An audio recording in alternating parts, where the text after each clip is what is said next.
Oil. The company have filling stations across the country, and our rates are relatively cheaper than anyone else across the country. Jar Oil is the biggest producer and distributor of cement in the country with the most competitive prices in the market.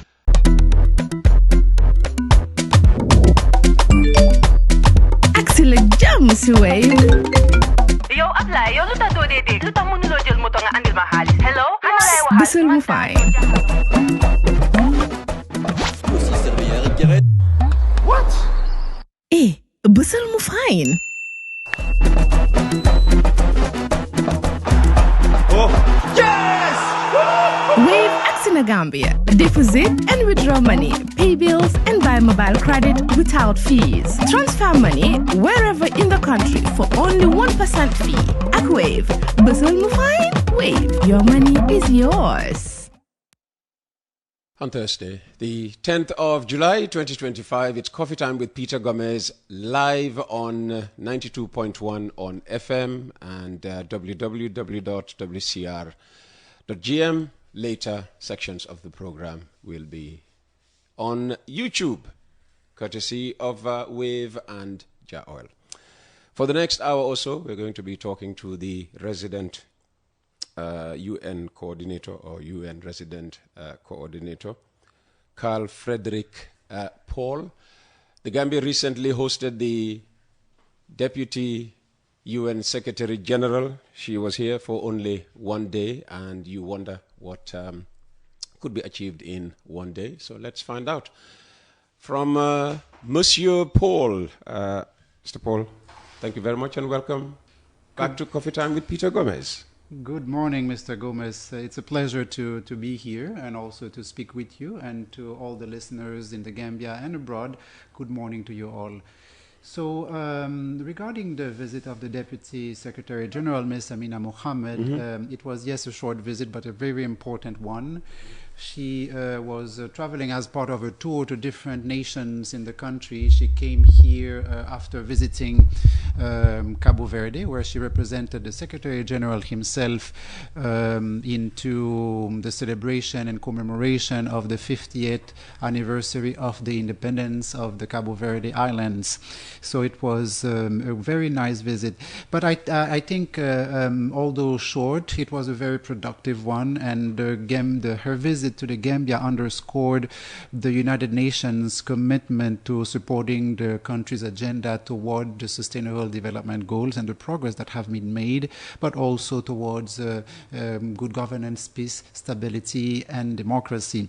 So it was very good. We met different stakeholders, and the engagement that we had with the national leaders, local leaders, the development partners group, different embassies, highlighted our collective focus that we have, all of us, on good governance, youth empowerment, climate resilience, and stability in the country.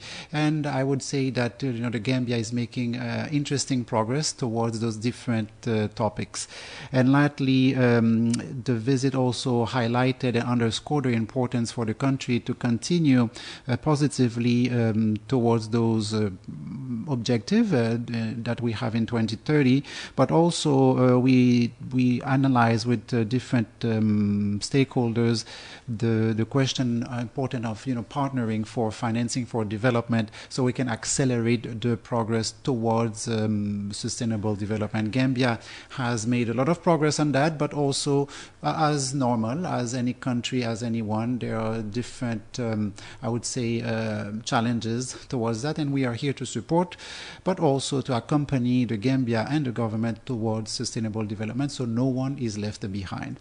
So that was the objective of the visit. It was a short one, but we managed really to see a lot. We also So, her visit really highlighted the importance of partnership in community development. And we also visited one youth center in Bakote, the Youth Excellence Center, which is managed by the Bakote communities, but also supported by ITC, which is the International Trade Center. It's funded by the UN and its partner, including the European Union. But also, it was an opportunity to refurbish the center but also transforming it into a skills training facility for young people. So it was really interesting for the Deputy Secretary General to connect with the youth, to connect with different leaders, including the mayor of the municipality, which was crucial in making this transformation possible, showing how the local leadership and UN partnership can deliver tangible results for community. Overall, a very, very good visit, and I thank everyone involved, and particularly the government, for making it very smooth, and for all the arrangement and logistical aspect that really made it a success. And speaking of the government, she also met the president. What did they talk about? That's not for me to say, you know.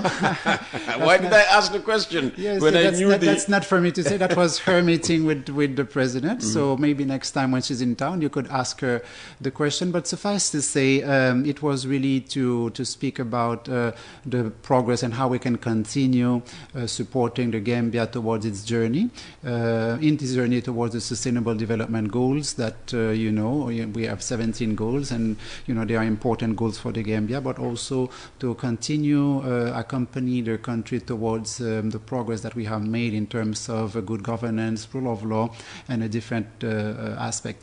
Also, the importance of the Gambia within the larger constellation of member states. You know, the Gambia is a member state of the United Nations, and it plays a very, very critical role in the stability of the region. You know, I come myself from a small country as well in terms of size, but it's not because we're small on size that we don't have influence. And that country is Haiti. Haiti, yes, yeah. Yes, the Republic of Haiti, which has a lot of big problems right now.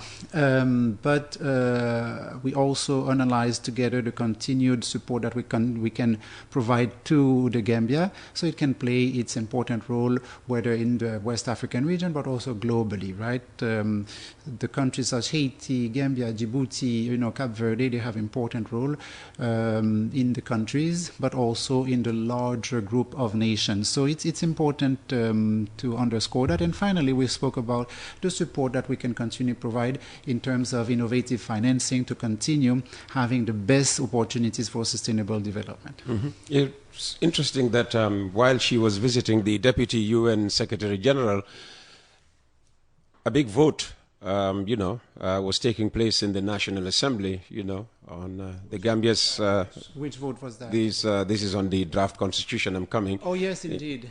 On the draft constitution. And it had been suggested that the UN system in the Gambia was supporting, you know, a push towards passing the draft in the National Assembly. It was voted down on Monday. I mean, how does that leave the UN system in the Gambia feeling?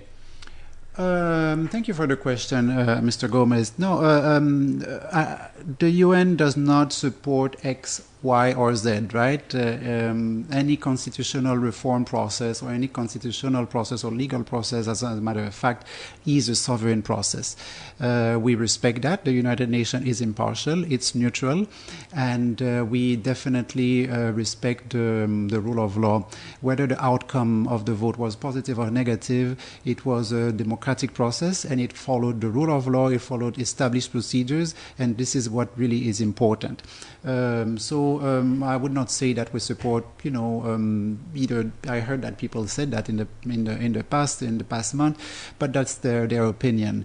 However, we are here to support the Gambia. We will continue to do so as we have done in the past 60 years. We have been there since the start of the history of this country, and we will continue to do so. So Gambia can continue to be the beacon of stability, the example of stability and of democratic reform in the region. Gambia is probably the most stable country in the region, and it's really, really a good example. So I would say we are here to support the Gambia at the request of the government, and we don't have any So yeah, it's... but the government was, looking for a yes vote for this particular draft. So if you're a development partner of the government in its march towards, a stronger democratic process, you would.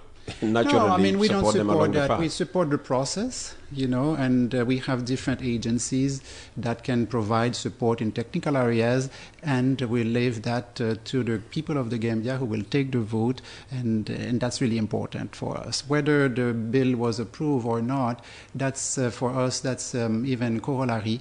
It's the process was followed, and that's really, really the way it should go, and we are very I'm very happy to continue supporting the country towards democracy and rule of law. It's a very good example of such thing in the region, and we commend the people of the Gambia for that. And how would you, assess, evaluate progress in that regard, our march towards, a much stronger democracy? I think the progress is good. It's excellent if you compare it to other countries around the world. Countries like? Many, including mine. You see, Haiti. We don't have the chance of the Gambia. We did not have any progress since perhaps 20 years now, right? A little bit more. No, the Gambia is absolutely a great example of how we can peacefully, sustainably, but also I'm looking for the word within the established guidelines and procedures, but also with respect to international norms and standards, international regulation, come from towards very good stability and good progress in terms of democracy and governance. Obviously, there are problems here and there, like everywhere, but overall, it's a good progress, and that it's important because it gives confidence. It gives also it's reassuring for everyone involved, and it will definitely open doors for the Gambia towards different avenues in the future, and it's opening it already. Okay, fantastic. Let's talk about the Sustainable Development Goals and the 17 different ones you have. Are you active in all these in the Gambia or just a few? Oh, you see, it's the SDGs, as we call them, the Sustainable Development Goals. You can't be active in one only and not in the other. They're all connected, right? Okay. They're all connected, because if you want to have, for instance, if I look at the goal 16, right, which is peace and institution, or the goal 17, which is partnership for the goals, if you want to have that, if you work on it, it will have a ripple effect, a positive one on the other one. So, for instance, if you work on quality education, let's say, you will have definitely better outcome in education. Therefore, you will have better technician, and they will work on zero hunger. Quality education. I'm just looking at the list here. Quality education is number 4. 4, exactly. 4, yes. 16 is peace and institution, and 17 is partnership, right? So if partnerships for the goals. For the goals. If you like at the one, it's zero poverty. So everyone is interconnected, right? Let's start with zero. Poverty but I will answer your question first, if you allow me. Yeah, so sure. I think it's we work in all of those goals because they are all connected. However, we work in different strategic priorities. We have 3. The first one, it's definitely the green resilience and inclusive livelihood. So it's different. It connects differently to different to various SDGs. The second priority that we have in terms of our cooperation framework, the cooperation framework is a legal instrument that we sign with the government of the Gambia for a certain period of time, in this case 4 years. The second priority is human development, social inclusion, and people-centered governance. And the third one, it's definitely a very important one, innovative and integrated development financing and strategic partnerships. So we work on this. Just elaborate a bit more on these partnerships that you signed with the government. The first one for 4 years, for instance.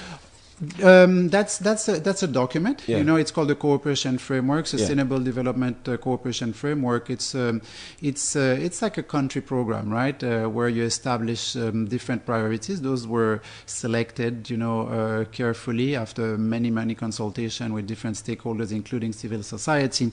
And for instance, the first one, it's where we empower communities to build sustainable livelihood while protecting the environment, whether it's on agricultural transformation, environmental success, marine resources, or job creation. And tangibly, you know, how do you do that? What do you give them? Do you give communities money, or you come and find out what their needs are? No, that would be for another. That's not our approach, right? We work with the government. We service the Gambia. The Gambia is a member state, and we are the secretariat. My office is the secretariat office of the Secretary General here in the Gambia, and we support that, right? So we work with the Gambian. How do you support? That's what I want to yes, know. It's not just by signing a document to say. No. There are many, right? Yeah. First of all, you have the direct intervention. We have the financing of implementing partners. We have the support to projects, but also we have joint programmings, and definitely we have the intervention in what we call joint programs towards those goals, right? So it's a larger framework, and then there are different levels of intervention, whether it's project programs or direct interventions. So it's not giving money, right? It's not giving money. It's not a humanitarian situation. In case of that, we have other methods for that as well. But we support the Gambia, right? And there are different venues and or way of doing that, right? It's very complex. We could spend a day here or more to explain about that. But suffice to say that, you know, in terms of our strategic priority number one, when we invest, for instance, in sustainable agriculture and environmental protection, we are not just creating jobs, right? We are building a foundation for a long-term prosperity that works with nature and not against it. So when you invest in that particular area, agriculture, and you know, so how do you create jobs?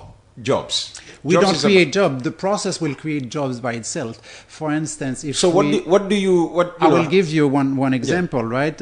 If, for example, the Food and Agriculture Organization works with different communities for the oyster harvesting or different method for climate resilience, so therefore this will have a result. Do they buy them, you know, the harvesting implements? Yes, of course, right? And then, you know, as a result, you know, their economic empowerment will be strengthened. They will yield more production, more crops on different level, and this absolutely will create more job on a micro, you know, different level. And absolutely, when you aggregate that, it will yield a positive outcome. The reason I'm asking about, you know, how you intervene is quite often what you hear is the UN system comes in to say, well, for instance, we're helping broadcasting. Yes. Now the different needs of broadcasters, for instance, is they want equipment, but they tell you, no, UN money does not go to acquire equipment. So what they do is they bring you an expert from America or somewhere to come and teach you how to broadcast. We are already broadcasting. What we need is equipment,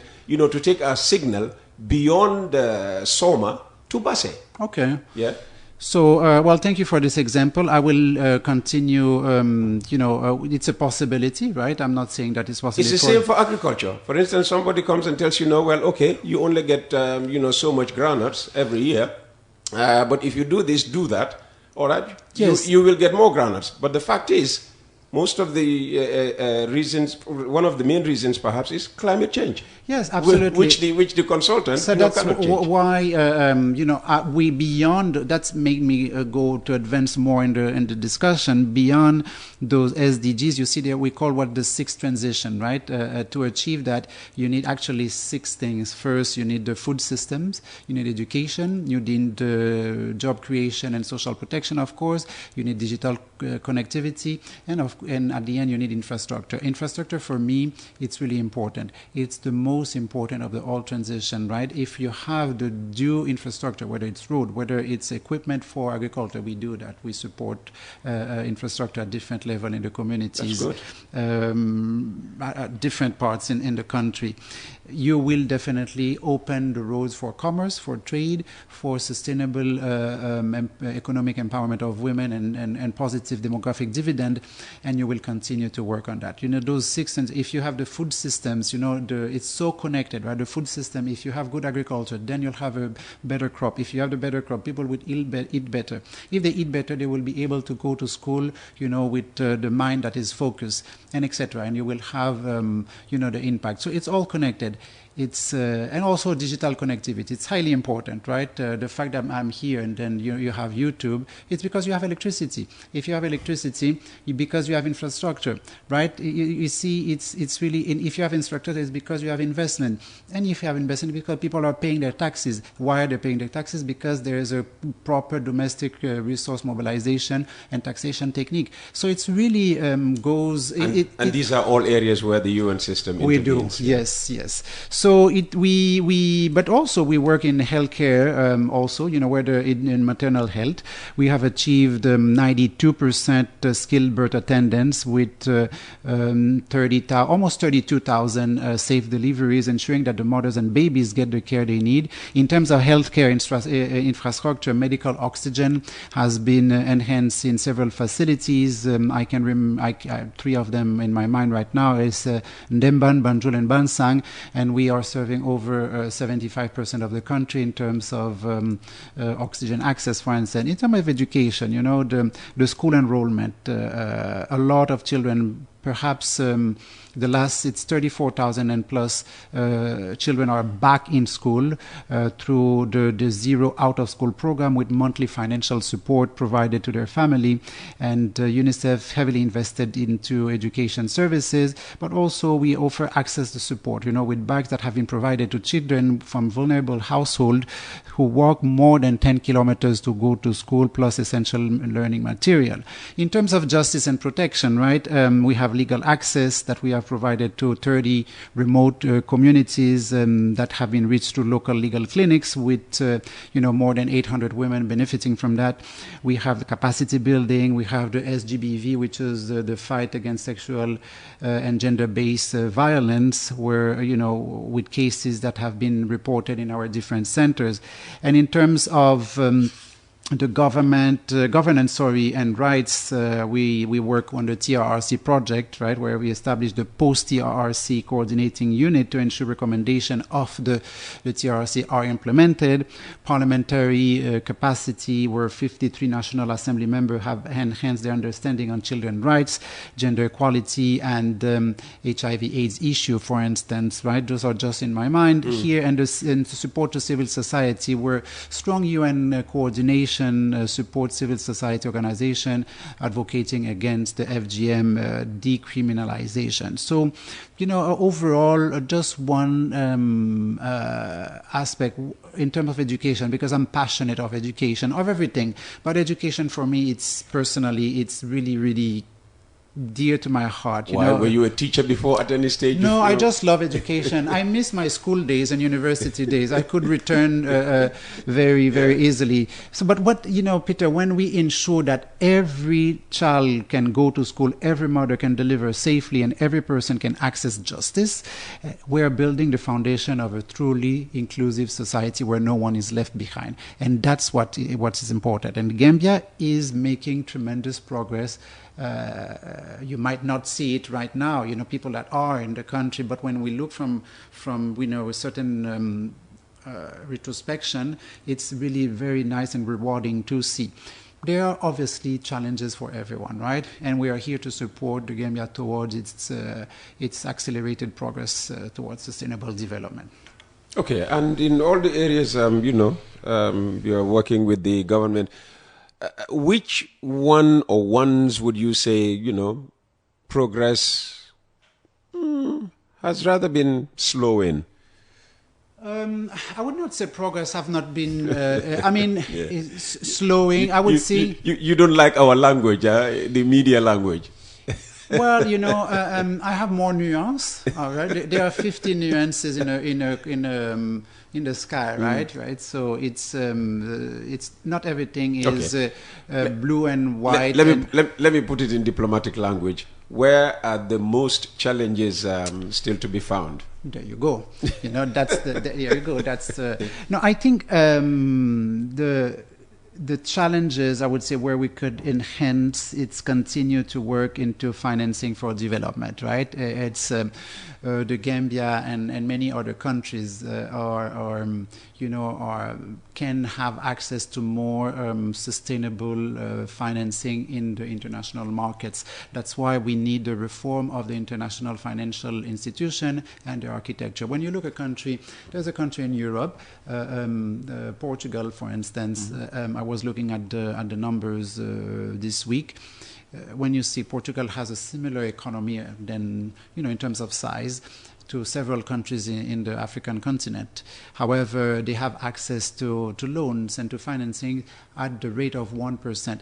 But you go, Gambia or Nigeria or Haiti, then we have access to financing for development or financing mechanism to at least 20%. So it's become difficult. I think that's where the challenge is because once you have access to this, then you'll have, a lot of resources to make the investment. What will it take to change that, and what might be the role of African countries, the Gambia, for instance, yes, in bringing about that change? Yes, it's a lot of advocacy and also putting the facts on the table and working together with the financial institution, with the United Nations to change that because they are members, the countries are members of international financial institution and they have a voice into their management. So that's what we are working with them, and that's the idea also of the Secretary General in the UN 80, which is our 80th birthday, to change many different things. Because when the UN was founded 80 years ago, many countries as we know them right now did not exist, right? At some, it's in terms of independence, of course, exactly. That's why we know them. The Gambia was always here. Of course, yes. Right. In terms of independence, when you look at the Charter of the United Nations, it was only I think 45 countries or 50 countries that signed it. Now we are 193. It's different, right? So that's we need I say the country as we know them now, right? It needs to change the way that we have this perspective and bring more people and more countries to partake in the decision-making process. So just to really wrap up this question, I think the progress are good in education, in gender equality, on life on land or below water. Obviously, there are more effort that can be done in terms of infrastructure, but also in reducing zero poverty. We need more, for instance, social protection, social safety nets as well, where we can have those items that are important so people can progress. So I would say also one challenge that we can have, it's a question of access to healthcare. It's progressing, but it needs to be accelerated because once you have health, which is the biggest gift that we have and the most important, if you're not healthy, you cannot do anything. You can have all the money in the world, you will not enjoy it or you will not do anything about it, right? So access to healthcare is important because it leads to a really truly inclusive society, but also it gives the people to be healthy. Once you have a healthy society, then your economy will boom easily. Absolutely. Do you understand then when people criticize the health system in the Gambia, people complain about basic drugs, not being available at medical outlets, and recently we had a health official decrying the rising rate in neonatal deaths. This is 2025.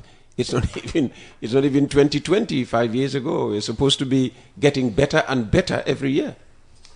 I understand it. I understand it very well because just for a personal reason. I come from Haiti and we have zero access to health. Zero access? I mean, yes, you can have some small clinic here and there. That's it. If you want to get treatment, then you go to neighboring Dominican Republic, you go to Jamaica, you go to Mexico, Panama, United States or Bahamas or Turks and Caicos Island. But the Gambia is definitely not, facing that's what I'm telling you. Challenges that Haiti is going through. That's what I'm telling you. I understand. And has gone for years and years. Yes. That's what I'm telling you. I understand it. And the great thing that we must reckon and, we must commend Gambia and Gambians have access to those health facilities. They exist.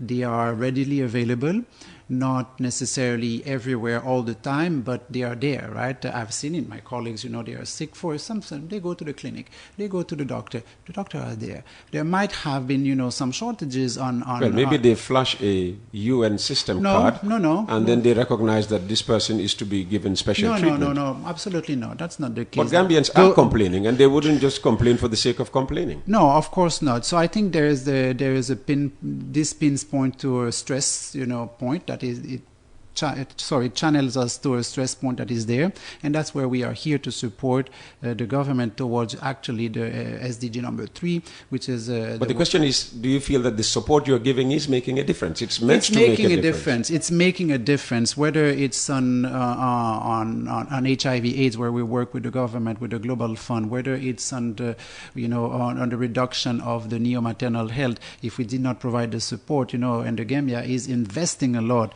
it might have been higher than thought, right? And also it's a question of availability. The drugs might not always be available, but they're in general. I've never gone into a health center when I need to do that where I could not find, the service, and people do not know who I am exactly. So it's there. So people are complaining. It's normal. It's a sign that it's a healthy democracy. People, because they can do so, and the government is listening, and we are there to support the government. So we are going to continue working into the supply chains for pharmaceutical question. We are working also on the infrastructure on health and on different. So I must say also the work with the Ministry of Health and the Minister of Health also is very productive. We will actually meet with him next week with all the development partners group, and to see how we can strengthen our support to the Ministry of Health so we can reach the objective that have been set forth. Earlier you also, talked about the work you're doing in the area of education. Yes, the numbers are great. More children are going to school, and they're spending more hours in school. But what about quality? I mean, is the UN system, worried about quality, or do they even care about quality? Because every year when the WAS exams come out, you hear complaints all over. The quality of? Education. Oh, the education curriculums. Yes, we work. There's UNESCO that is working on that, and also UNICEF. We are worried, right? Because if you go to school and the quality of the content, or any school, right? If you go to a learning center and then don't learn, you don't learn the way how to do or to fix a table or to fix your computer here in front of you, then it's not the most appropriate use of your time and of the resources. So we do work also with the government to make sure that the different curriculum are meet the international standards, and that we can work towards that. It's a long process, but it's yielding positive results so far. Mm-hmm. And what do you think about the focus on TVET education? TVET education is one of the way to go, right? It's really it's really important. It's absolutely really important because you have a very youthful population, very young, which is a big advantage, but it can become a liability, right?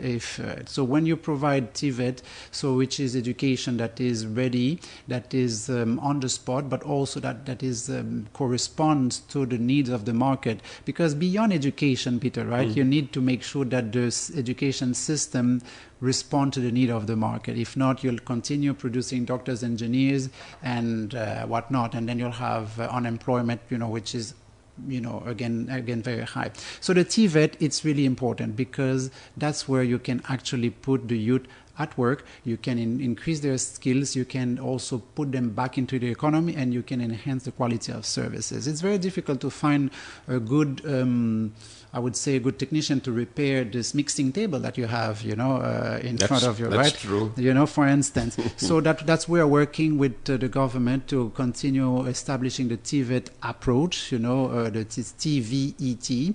It's not... it's technical, vocational... Exactly. And, training, educational training. Yes. So it's technical, right? So everyone can have access to that. I was a beneficiary myself of TVET in my country back then. That's why I'm a very good carpenter and a very good baker. Oh, wow. Yeah. Well, fantastic. I don't eat bread, unfortunately. So unless maybe you're baking what? I'll do a chair for you. You know, a chair for me. You spoke about employment. Yes. Of course, the Gambia faces a lot of challenge in that regard, and leading to this constant flow of young people out of the country every year. Migration, it's a big issue. In fact, as we speak, there's a 2-day migration seminar, wrapping up today. It opened yesterday. It will wrap up today. Does the UN assist the government in curbing, what we call in this country the backway syndrome? Yes, migration, it's when it's well treated, it's a factor of development, right? For the countries that are receiving it. That's a positive spin. Yeah, right. But also, I think the real question is not how do we stop the youth from going to other countries or to take the back way or jakpa, right? As in West Africa they say as well. The real question is what we as a nation, as a society, as United Nations can do to rather keep the youth interested to continue investing in the country but staying in the country. So we work with the Gambia through different agencies. I can recall IOM, for instance, ITC, UNICEF, UNDP. So we are there also to actually TVET, to reinforce their skill and capacity, but also to have income generating activity that allow the youth to be reincorporated. Because the migration, it's not only when someone decides to go to have this choice of life, right? I don't use the word migrate because I think it's derogatory. Birds do migrate, right? We are not birds; we are human, and we need to acknowledge. I say people on the move. That's why I say the people on the move. So where we have youth on they could be on the move internally. Also, right? If I move from here to Basse, exactly. I'm on the move. So maybe saying migrate, then denotes that they are leaving their country completely. Yes, exactly. Yeah. But I say on the move, towards other countries. When a person does do that, it's because they have lost their own perhaps hope and dignity, because it's a perilous trip, right? If you want to take either the road through the Sahara Desert to join Mauritania and then Algeria, Tunisia, Libya, or you take the boats to the Canary Island. It's very perilous, so it means you have nothing to lose. So we need to make sure that the youth or the young population or whomever goes there can actually be not marginalized in the society, so they can reincorporate but also reintegrate, and they have a part in the decision-making process. And that's what you need to have the TVET, you need to have livelihood opportunities, you need to have training, agriculture, you name it, but it needs to go. And that's the way that we should continue working with the government to make sure that the people are interested to stay in the Gambia. Because when you get in the northern countries, people think everything is nice under the rainbow, right? And lo and behold, when you get there, it can be quite complicated. Of course, you will have perhaps more stability, but you will be undocumented worker, and it's not good. It's not good. People should not be treated like that in such countries, and that's why we try to work with the government to make sure that the opportunities that are offered here are resilient and inclusive, so the livelihood can be there. As I say, empowering communities to build sustainable livelihood, it's really important because it will come back to the country. And the Gambia needs its people, right? It's a youthful population. If we lose this youthful population, then what's left, right? It will be challenging, both in terms of economy, demography, accessibility, right? It's important. But progress is there. We are seeing the good progress that has been done. There's a reduction, or at least I would say a stabilization of outgoing numbers and returnees as well, right? So there's a lot of work to be done in that area, but some of them are returning against their will, huh? I don't know. Forced repatriation is happening all the time. But just going back Yes. To the issue of helping working with government to help people engage in income-generating activities. How do you do that? Do you give money to the government to give to the people to start their businesses? There are different techniques. Or grow their businesses. And there are different. It would be nice if you give examples. The most sustainable way is capacity strengthening. There's a capacity strengthening where, for instance, let's say, a firm or a small organization that does, furniture, right? You will enhance their capacity into carpentry, into upholstery, for instance. So, on selling technique, on marketing, etc., on business or accounting, and on market sharing and everything. And absolutely there, then when it's there, you also provide the support in terms of infrastructure, right? And that's where the people will be able to move forward, because you would have satisfied the first and the most important, at least to a certain extent, need, which is the need for the first investment. And once you have that, and if the business is run correctly, ethically, and honestly, then normally the income will come, and of course, you will generate more and more income. When I say income, I did not say benefits, right? Because the first year or so or more, you might not necessarily have good benefits, but you will have a return on investment. So it's all about economy, right? It's about the way that you do business that make you continue to work. That we have seen some businesses grow from very small to be rather large and medium size right now, and that's how it works, right? Particularly for economies of our size. Mm-hmm. And when you say, well, working with government, to help it in, what's it called? Resource mobilization internally through taxation and whatever. Does the UN system advise government on, its tax policy, what to tax, what not to tax? How do you help, with resource mobilization, internal resource mobilization? We provide advice and technical advice in terms of domestic resource mobilization.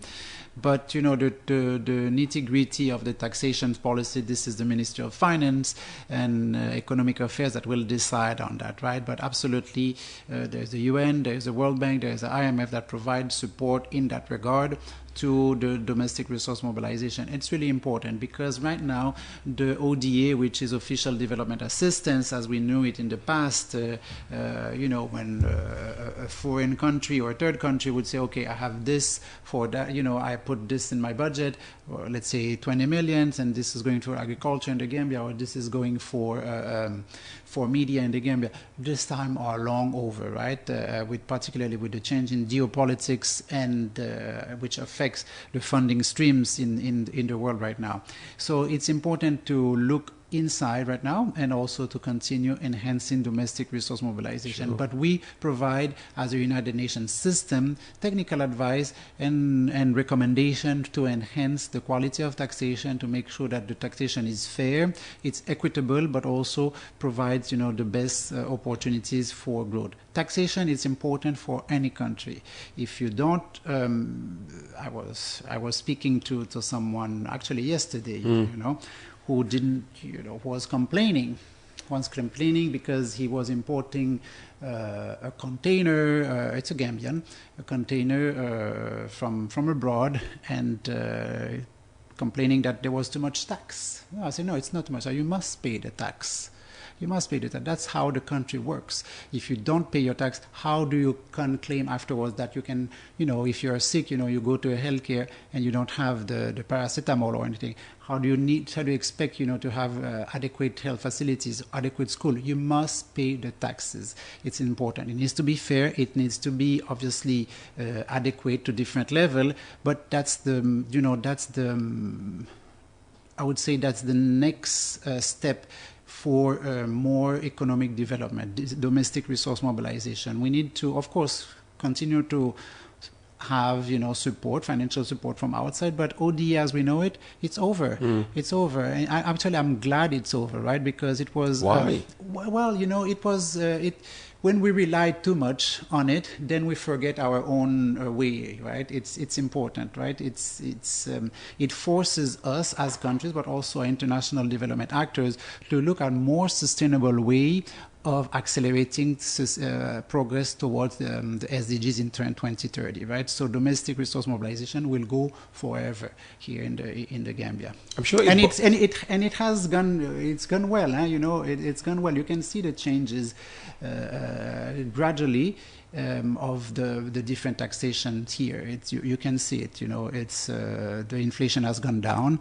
You know, for the past months. At least stabilize, you know, the balance of payments as well. So, you know, it's there. There's good progress. Inflation has gone down, yes. Balance of payment, you know, looks good on paper, but the cost of living is not coming down. Yes, that's a global trend, right? That's a global trend. You know, it's everywhere. It's everywhere, and it's a consequences of many aspects that we don't have control of. Whether it starts back with COVID, then you know there's COVID is 5 years ago. No, but it started back, right? It actually affected a lot of supply chains, a lot of productions here, but also then you have the conflicts in the world, whether it's in Central Europe or in the Middle East or in the Far East. So it's really and the question of tariffs as well. So it's a lot of factors that play into that, right? That the supply is there, but also it's an opportunity for the Gambia to continue to invest in agriculture, so it can be self-sufficient. For instance, Mauritania. Are you happy with the current investment in agriculture? Yes. For instance, Mauritania. No one knows that, but they are fully self-sufficient in rice production. Are they? Yes. Oh. Country that doesn't have too much water. It has very dry land. That's interesting. But they are fully. Burkina Faso. Maybe it's because they don't eat as much rice as we do in this country. They do. They do. Of course, they do. They eat rice in the morning, in the afternoon, and at night again. Even everywhere, all the time, right? But they are self-sufficient in rice production. So it means that the argument could be they are a much bigger country. They have more land than we have in the Gambia. But they don't have the water that it needs, right?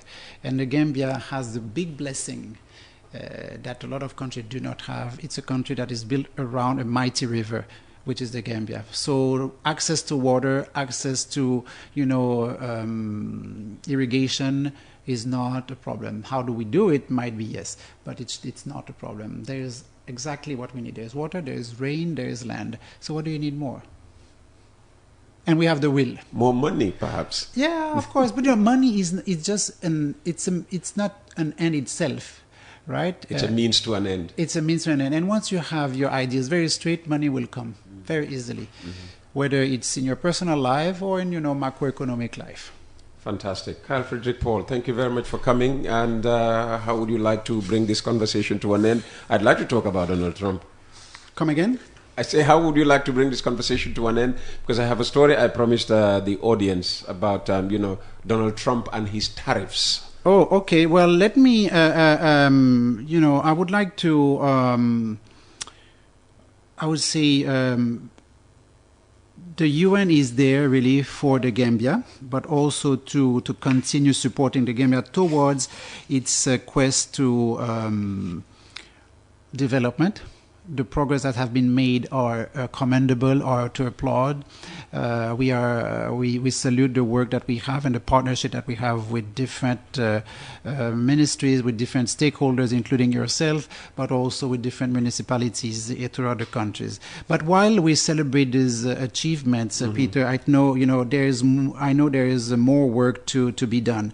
So the UN remains committed to supporting the Gambia's journey towards sustainable development, ensuring that progress reaches every corner in the country. And I'm pretty sure that the Gambia, inshallah, will be amongst the best students by 2030. And we will see the fruits of all the investment, but also the efforts, right? There are some,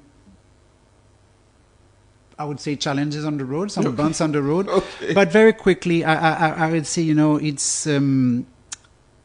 we build local capacity from day one, and that includes everyone. So whether it's training farmers, training the media partners, or anyone, right, or preparing the health workers for emergencies, we ensure that the Gambians have the skill and knowledge to continue to work independently.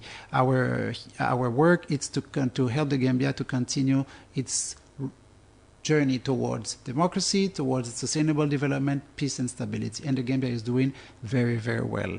There are challenges as any country we are here to support, but I'm very glad to see the progress that have been made, and we are here to continue, and we'll continue to see together the results. And I'll come back here next time to give you more information on that. Fantastic. Thank you very much for choosing to come this morning. You. Carl Frederick Paul, the UN Resident Coordinator.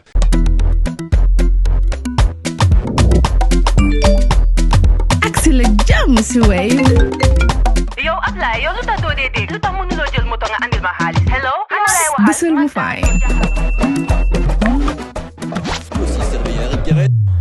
What? Bisul mu fine.